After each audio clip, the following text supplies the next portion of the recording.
আমিয়ে মাৰিম এটা কথা মনত ৰাখিব হাতী ভয়ংকৰ হ'ব পাৰে হাতীৰ কাণত যেতিয়া পৰুৱা সোমাই যায় না চট পটাবলৈ আৰম্ভ হৈ যায় একদম বেলেগ চট পটাব এই কথাটো স্পষ্ট কৈ দিছো জয় ভাৰত পাৰ্টি কিমান আগবাঢ়িলে সকলোতে জয় জয় হৈ আছে আপুনি যাওক না গোটেই সুধক গৈ মেলি পেলাই উলিয়াই গলি আপুনি সুধক না সোমাই গৈ সুধক আপোনালোকৰ সংবাদত মাজে মাজে বেছি আমাৰ মানে জয় গান হৈ আছে আপোনালোকে গৈ মেলি পেলাই সুধিবচোন সাংঘাতিক ধৰণে আগবাঢ়িছে এনেকুৱা আগবাঢ়িছে এজন এজন মানুহ কাম খতীয়া কৰি দিছে বাগানত গৈ মেলি পেলাই এদিনত 100 মানুহৰো অধিকক সজাগ কৰিছে আৰু অকলে কৈছে জয় ভাৰত পাৰ্টি জয় ভাৰত পাৰ্টি জয় ভাৰত পাৰ্টি কিমান শুনিব জয় ভাৰত পাৰ্টি এটাতো আমি প্ৰচাৰ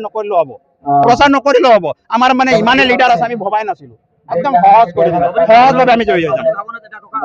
ভাৰত পাৰ্টি আছে সঞ্জীৱ তাতে দুখিত ইএম হল আপোনালোকৰ ইয়াত চাগে 17জন ইএম আছে হয় নে নহয় 17জন যিটো নেকি ইএম আছে ইএমৰ ভিতৰত সঞ্জীৱ তাতেও এজন হয় সঞ্জীৱ তাতে দুখিত কাৰণ সকলো মানুহক তেওঁ আশা দিলে সকলো মানুহক ভৰসা দিলে